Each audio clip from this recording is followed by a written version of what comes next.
Veurem tot seguit com fer que l'FB5 ens mostri l'histograma en pantalla.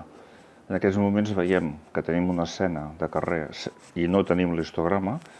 Per activar-lo anem a les opcions i li diem que ens mostri l'histograma. Tenim dos tipus d'histograma. Anem a veure, un és per lluminància i l'altre és per RGB. Anem a veure el de lluminància.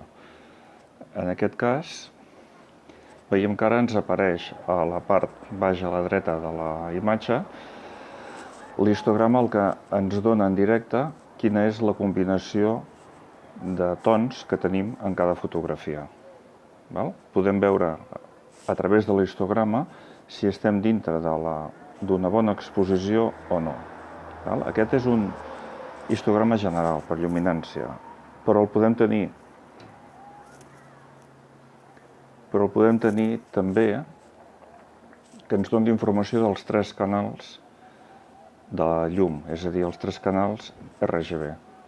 I en aquest cas tenim tres histogrames que ens donen quina és la combinació de cada un dels tres colors primaris a la llum. El que abans veiem combinat, ara ho veiem per separat. El funcionament és el mateix. A mesura que ens anem enfocant a diferents zones més fosques o més clares, veiem com va variant l'histograma i podem avaluar l'exposició correcta.